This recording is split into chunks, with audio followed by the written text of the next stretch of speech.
Hello again, YouTube friends. Originally, my channel, I said random and spontaneous insights from the studio. Could get a little more spontaneous and random. I'm posting again. It's like I've become mentally, emotionally active in some form or other. Anyway, if you've been listening to my last few videos, what I'm dealing with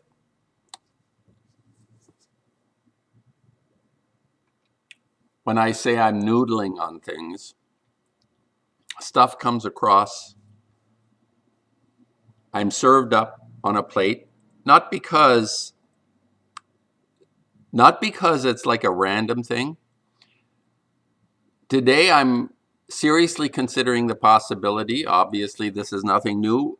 Thoughts create the reality we live in, and we create the reality we experience in some form. It doesn't feel that way to us because we are subject to what I said, random and spontaneous. Yes, this is a whole other topic, random and spontaneous, but I think in regard to the reality that all of us experience, especially as it relates to uh, my own sort of inclination to be part of something that I would consider to be eternal, that we have parts in us. We are eternal beings in some form or other, but we are, I'll say this, trapped in an experience of our own making. Today, I'm inclined not to go along with the bastard kind of idea so much as this is way out, because I'm a big fan of identifying the bastards, but that we experience the things we do by our own making. Howdy McCoskey has mentioned the fact that one of his experiences was that he walked through he lived in a certain town. He's always walked to the same place in that town, and there's activity and everything. And one day he decided, just on a lark, just to go down another street he'd never gone down on. And he goes down the street, and it's an absolute Deadsville, nothing. It's total no activity whatsoever. And within a short number of seconds, as he enters this dead zone, everything starts to wake up and be alive. It's an interesting story. It's kind of like the reality was being created at every moment. So what I'm reflecting on, what I'm thinking about is considering I have in the last, I would say in the last 5 years, starting about the fall of 2019, I've experienced some very challenging my experience has become a lot more challenging than it always was. And when I say challenging, before there were obviously what I would consider now to be the usual suspects of anxiety and difficulties, and I'm not a Biafran who is starving to death. I mean, my reality is part of what I understand to be all around me. And even if I take a flight somewhere else, I take reality with me. And each person in this regard would be creating their own reality. It's extremely complex to explain because how do they overlap? How do things that I create overlap with other beings that have their essence, that are eternal beings? How does that work? Okay. I'm not going to get into this because it's too complex. What I'm thinking about today is that many people have talked about this. You have the regular charlatans like the Tony Robbins of the world that say, hey, you can do anything you want. Oh, just think of it and do it. I don't believe it actually is that straightforward, although there is something to it. There's something to it. Okay, you can become a rich reptile and rule the world and all that. Oh, but be a nice guy. Tony Robbins, oh, but be a nice guy, be a nice guy. You could create many different rules and regulations around how your thoughts create your reality. But what I'm just basically noodling on today is that my experience, what I am going through, is of my making. And I'm not just thinking in terms of having lived a certain lifestyle that created illnesses. Those are byproducts of a fundamental, what would that be? Not a conscious decision, but something that is innate to this being, this eternal being that we are, and that has a plan. And this plan includes the existence that we experience. For example, are we able to exit and enter this experience? Quite possibly. I mean, I'm listening to Howdy McCoskey and some of the other people that are speculating on this. They appear to see this as a kind of empirical reality around us. How about if this may actually be a reality from within that we project? Okay. And now we get into sort of sci-fi territory on this, because there is a level of complexity and thought that would be required that I'm not capable of doing, even though I have an intuition, a random, spontaneous thought, intuition about this. So my challenge at this point in my life is what I've given myself. It's what I've presented myself with. And the obstacles that I'm facing over a period of, as I say, starting about 5 years ago, but more intensely about a year ago, that um, it's a like it's a curious sort of positioning of projecting myself into myself, in a sense. Like it's not like I can separate this from what I'm going through, but I'm just sort of saying that I had this impulse. I'm making this YouTube because I had this impulse, because I somehow felt very strongly that whatever I experience is my direction, is my directive, whether that is pleasant or unpleasant, whatever it might be, whether it's the apparitions that I've had, all those things come from within me and are not directives or impositions from outside. I come back to this is Luke 17:21 in the Bible. The kingdom of God is within. It's a reveal. It's a revelation, which is interesting because here we have influences from outside.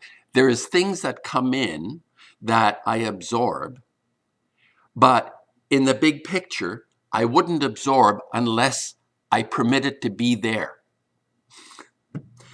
And this could overlap into billions and billions and billions of realities, if there are billions and billions of actual souls or essences, divine or eternal beings. And the interaction and overlapping part of it is a curious thing that obviously I can't solve right now. But what I'm saying, though, what is important to me right now is that I'm aware of this idea, this thought, that whatever it is that is going on in my life is what I'm creating at every moment. So whether it's pleasant or unpleasant, it doesn't matter. It's what I've created. And my own directives, my own essence is the master of what it is that I'm experiencing. This may very well relate to some of the enlightened ones who sort of sit on a rock and nothing happens kind of idea. And we're always looking outside of ourselves to get some direction and directives. And I think this sense of inside outside disappears with this idea that I'm having. The inside outside no longer exists, because everything that is influencing me is by my direction, is what I have decided to be open to, if you want to put it that way, or what I'm willing to take in. So if I'm afraid of something, it is because I have decided to have that challenge, that fear, that experience. It would explain quite a number of things. The idea of a mother whose child is under a car and she lifts up the car. You know, that sort of superhuman strength where the, as we call it, or as the matrix idea, exists not as an external reality, but an internal reality, and that we are masters of that reality. So the Neo character is in fact responsible for everything that is happening around, with, for him. The same way any other. Okay, I'm pushing myself now because I haven't really thought about this, but the interaction is a problem for me with other beings, with other eternal beings that would be interacting within their own framework of direction and challenges. And I'm not going to call them lessons because I don't think it has to do with learning anything. I think it has more to do with assertion, with being um, a character, like, and I mean this in the sense of a character, not just like a wet cloth or a plate of mashed potatoes. I'm talking about something solid, a character, a being of character. And what happens in this process of creating our reality, whatever the challenges or joys, whatever they may be, how they overlap. This is something I'm going to noodle a bit more on, but um, it's actually a very optimistic thought. I find this to be very energizing on some level because it would permit me to stop whatever I decide to stop at any time. I'm sure there are people that, you know, even when way back when I was reading Jane Roberts, the idea of whatever that kind of, we create our reality idea, that what does that really mean? What does it truly mean if each soul, each eternal being creates the reality that they experience, regardless of anything else? And then, of course, you know, you have archetypal realities where we have the institutions of ill repute, everything that works against us. This is an interesting phenomenon. Why would I want to be subjecting myself to all the trauma and the difficulties? What is that? What is that impetus? Where is that coming from? To what extent am I being influenced to choose experiences that feel unpleasant? And some people more than others. I mean, just look around. Relatively speaking, I feel, compared to when I hear about stuff, I've had a charmed life.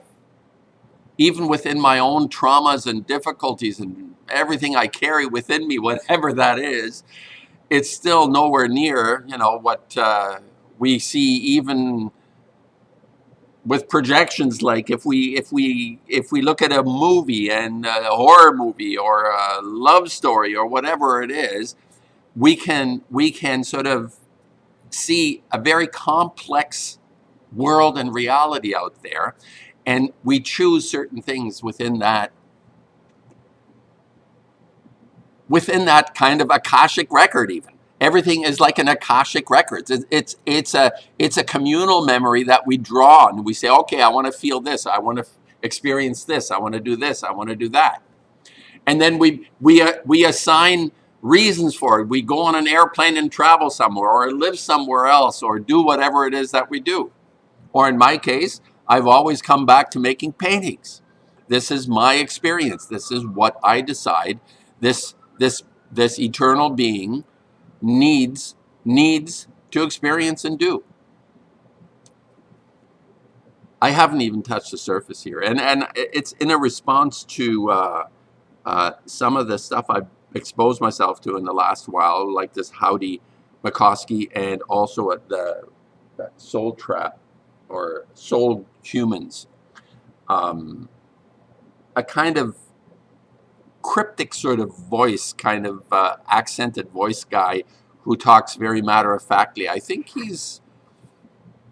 I get a bit of I pause a little with this guy because there is a level of vulgarity and aggressiveness in his voice that gives me pause. On the other hand, there are no rules around how to express yourself when you are expressing what you feel to be of eternal of an eternal quality. There are no rules. Let me put it this way. There are no rules other than being on the right side of things. I don't know why that is in terms of my own understanding of anything, that to be on the right side of things, what does that mean? And I think it challenges every every soul, every kind of this, I suppose the free will idea comes into this, very likely, of challenging ourselves uh, in a fundamental way, always to be on the right side of things. I think this applies, whatever this realm is that we inhabit now, I'm convinced it'll apply to the other realm, if there is such a thing as an other realm, which there must be because we die in this experience. We go, every creature, as far as I know, dies. Carp live to be apparently 300 years old. Some fish are like really old, and turtles are really old, but we appear to die. So there is some kind of a transition, and whatever it is that we experience now, I am just speculating that it is fundamentally based on something that I'm doing. I'll leave it there. I'll post this, I think. It's part of what I believe to be a continuation of noodling and ruminations and thoughts that well, it may resolve itself in some form or other. I'm looking forward to it. I'm also very optimistic about resolving my own condition, my own understanding of what I'm going through in some form or other. Um, the white coats that I encountered in the beginning said I'm not going to make it. I will die a painful death. Well, I should have said to the fucker, I wish the same on you. Turned the tables and sort of eliminated that thing from my experience. And the next thing you know, I'm going through major traumas because some fucking guy in a white coat uh, feels feels the need to express to me the worst of the worst. And of course, that set me up to realize that I was being manipulated and controlled in some way that I didn't like, and I had to counter that. But it takes time once we are subjected to this, for example, this type of abuse, to be mature enough in some form or other to be able to, you know, turn this around. Like I said, I should have just said to him, I wish the same on you. And it wouldn't have affected me. And I would have just, whatever it is that I needed to go through, I go through, and it's okay. See what I'm saying? Um, I gave him permission, and he influenced me. And we can't do that if we are the masters of our reality. We cannot submit just because whatever our makeup is. We cannot submit to what feels to be the external world. It has to be from within. And I think I actually have learned something about this. I must say, even though this may not be here to learn anything, well, I've understood that I made a big mistake when I allowed the white coats to have access to my sacred, to my temple. My body is my temple. Anyway, I'll leave it there.